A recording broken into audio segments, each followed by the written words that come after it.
The Incredible Present. Chapter 1. Lily. Lily Mac lived in a tall old house with her parents and her granny. But most of the time, it was just Lily and Granny. Lily's parents weren't like other parents. They always had some crazy project underway. Their latest plan was to follow in the footsteps of the explorer, Monty Thrips. 100 years ago, he had set off for the South Pacific in his balloon. Mr. and Mrs. Mac had read about him in an old book. Then they had bought a balloon, packed their things, and set off. "We'll be back for your birthday." It was Lily's birthday tomorrow, and there was no sign of Mr. and Mrs. Mac. Lily missed them a lot. Granny was kind and funny, if a little forgetful. She and Lily did everything together, but it wasn't the same. Lily decided to stop thinking about her parents and think about her birthday presents instead. Her friend Freddie had a toy garage for his birthday.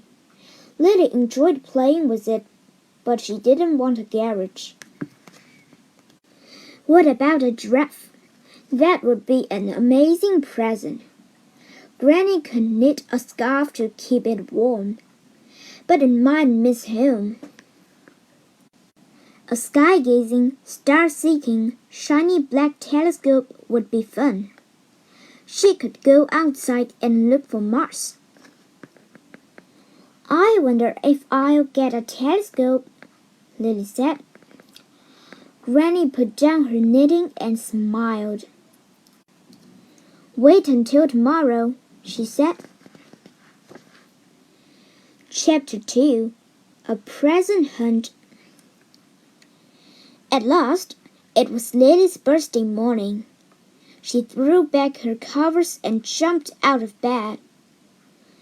Everything went flying as she threw on her clothes. Time for her presents. Lily's friends had their presents at the breakfast table. Not Lily. Each year, Granny put them in a different place. Where would they be this year? Lily raced downstairs. A balloon was tied to the banister. Lily saw a note attached, a clue to her presents. She read it.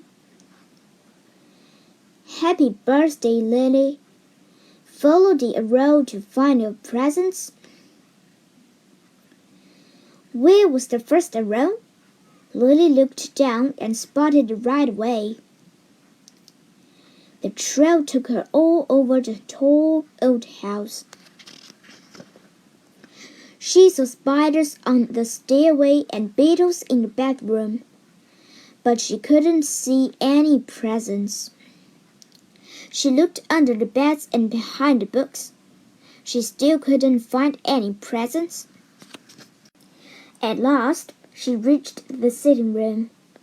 There sat Granny, knitting what would probably become the longest scarf in the world.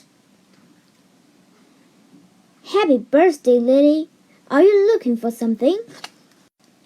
And there, in a corner of the sitting room, sat "My presents." Lily looked at her presents. What could be inside those 3 boxes? Lily squished them and she squeezed them. She stood them in a row, and then she piled them high. Finally, she read the labels on each present to see who they were from. To Lily, love from Cousin Joe. Happy birthday, Lily. Love, Auntie Alice and Uncle Bob. Lots of love, Granny. Lily tore the paper of the present with the blue bow. But it wasn't a sky-gazing, star-seeking, shiny black telescope. 1001 boring facts to learn. Oh, said Lily. Well, I suppose it was nice of Auntie Alice to remember my birthday. And she still had 2 presents left. Lily opened the present with the green bow. But it wasn't a giraffe. It was a basket of smelly soap. Thank you, Granny, said Lily. Lily sighed. She only had 1 present left. Slowly, she unwrapped the present with the yellow bow. A box of writing paper. Very useful, said Granny. Yes, said Lily. Then she saw 1 last present. To Lily, the tall house blitzed up from somewhere in the South Pacific. From her parents. Chapter 3. The Last Present.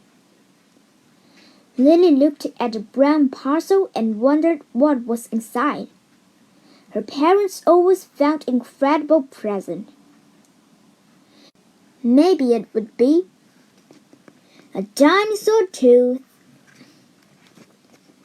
or perhaps a rainbow hamster,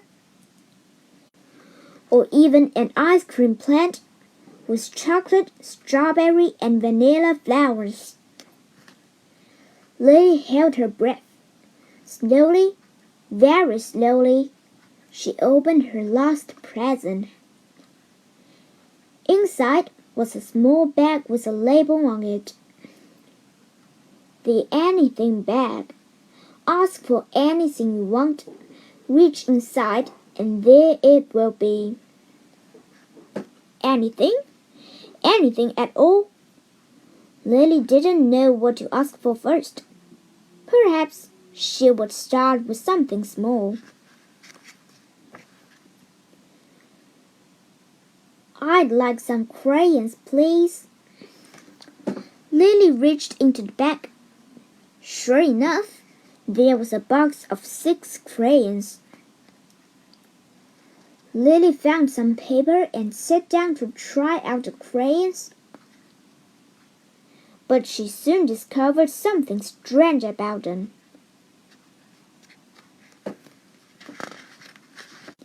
When she had finished her pictures, Lily wrote a list of everything she wanted to ask back. She forgot all about the telescope. Who'd ask for a telescope when they could have anything? The list took her almost until lunchtime. Then Lily noticed a second label on the bag. P.S. You can only ask for 6 things. Oh, Squirtle! If she could only ask for 6 things, she had just 5 choices left. She looked at her list and wondered what to choose. The Incredible Present. Chapter 4. 3 Wishes. At the top of the list was a bed-making robot. Lily hated making her bed every morning. Lily made her wish and reached into the bag. A bed-making robot, please, bag. But the robot didn't do exactly what Lily had in mind. When I said make a bed, Lily tried again. Next on her list was a space buggy. She could explore places no one else had seen. Lily made her wish and reached into the bag. With a flash and a bang, there in front of her stood. Oh no, cried Lily. She had a space buggy. No doubt about it. but not exactly the space buggy she wanted. So Lily made another wish for some magic of her own. "I'd like a witch's kit with real spells in it, please." But the bag didn't hear her properly. Instead of a witch's kit with real spells in it,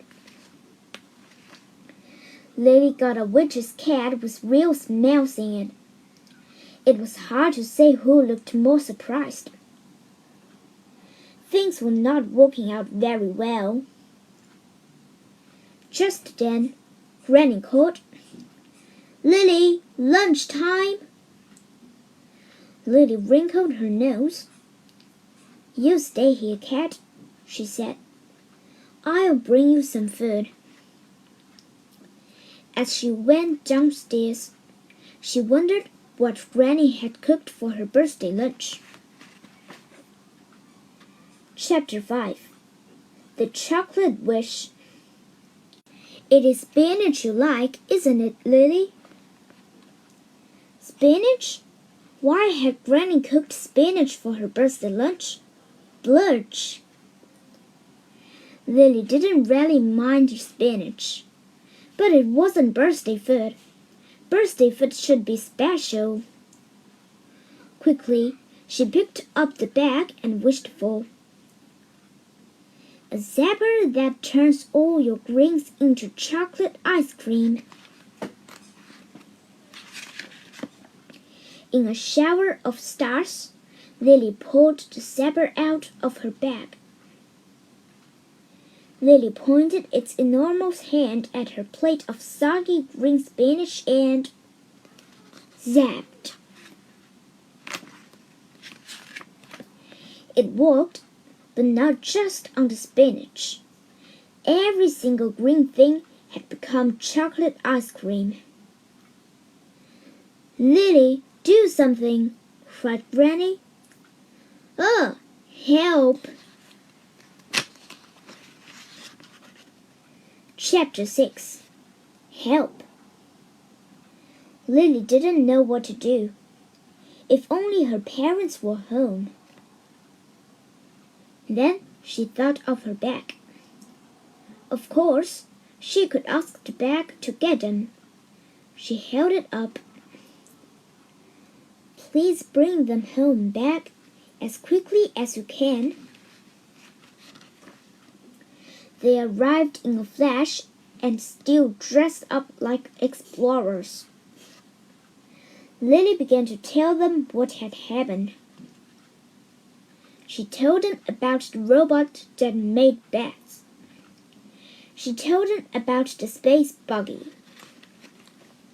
She was telling them about the smelly cat when he walked by. "Pooh," said her dad. "We must sort things out. We'd better put the bag into reverse." He turned the bag inside out. Then Mrs. Mac said a funny sentence. "For you asked Lily everything back take, please, back dear." Lily held her breath. Everyone waited to see what would happen next. In a second, the grass was green again. And not only the grass. Lily couldn't smell the cat anymore. The robot and his bats had gone. And she couldn't hear any island babies squawking. Things were back to normal. Well, almost. Chapter 7. Starting again. "Sorry about that," Dad said to Lily. "The bag was our first invention. We've decided to be inventors from now on." Lily let out a sigh. "Does that mean you are home to stay?" she asked. "Yes," said Mother. Lily thought that was the best birthday present she could have. They had a huge picnic to celebrate, with no spinach in sight. You'd never have guessed from looking at the picnic party what a strange birthday it had been. But Granny was never quite so fond of her green hat after that. It always made her ears a little sticky.